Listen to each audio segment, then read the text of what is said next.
we are down to the last week of March, and all this month, Women's History Month, Richmond Money Advisor J.B. Bryan has been joining us with money topics of interest to women. Today, J.B. is here to share some new research about women and the world's wealth. Hi, J.B. Hi, and I love today's discussion because we're talking about how well women are doing. Oh, that's a good thing. That's right, that's right. And the wealth among women is actually outpacing, when you look at it globally, we're outpacing the globe overall. So the globally, growth in wealth is growing at about 6%. You know, women are doing much better than that. And if you look at women in the Asia Pacific, and they've shown, like, taking out Japan, it's up like 13%. Do we know why? So a lot of it is because of business ownership. Women dominate in our country. Over 30% of the businesses are owned by women. We see women with mid-sized companies, that mean not just small companies, that are doing very well. So that means their business equity, their business wealth is actually expanding and growing. And over the last decade, it's been growing by leaps and bounds. So that's good news. It's a good time then to become an entrepreneur. And it's really happening. Cheryl, this is amazing that women actually start their businesses with about 50%. Not just less capital, with 50%, half of the money that men start businesses with, and they're still starting businesses. It's amazing. And they pulled out the numbers. American Express did research, and they pulled out the number. They said Latina women are growing and creating businesses at 200%. They've grown in 200% over the last decade, and Black women up 300% in business ownership.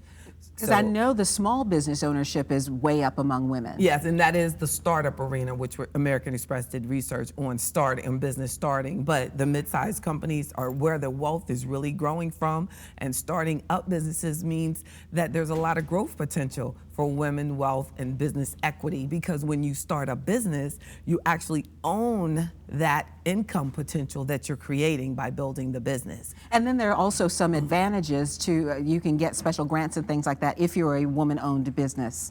Or government contracts, there probably are. I haven't found any. I need you to help me find some. We can work on that. Exactly. I'm a good Googler. I can find stuff like that online.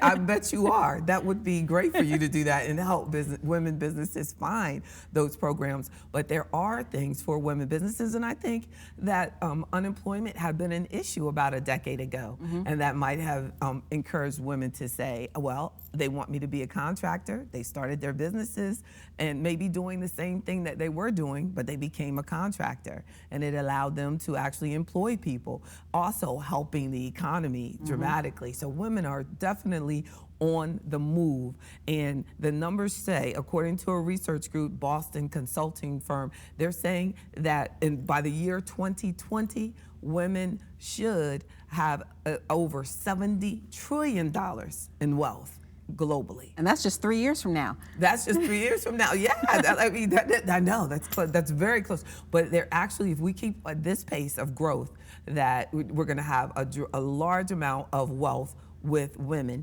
And a second contributor to the wealth of women has been inheritance. You know, so not just business ownership, not just from business, but women have been inheriting. Maybe traditionally, they weren't allowing their women, especially in other cultures, women may not have been able to inherit the family business or inherit the family money. Now women are inheriting a lot from their parents. Divorces, women are acquiring wealth that way. As we've seen many billionaires created, not many, but some female billionaires were created through a divorce. So there is happening, but it's going to require that we continue. In many cases, holding on to your wealth can be as challenging as creating it. So I want the women to realize that we're on the right path, and we need to make a commitment, like your station has done, to helping us get the right information and growing. By you giving us the information, JB, thank you so much, and thank you for coming in and helping us celebrate Women's History Month. Thank you. With a lot of great information, and if you want to see all the information JB's given us throughout the month, you can find those segments on WTVR.com/VTM. And JB also offers free money seminars every Wednesday at noon and on select Saturday mornings at 10 at 3900 West Air Parkway, Suite 300. They do ask that you pre-register.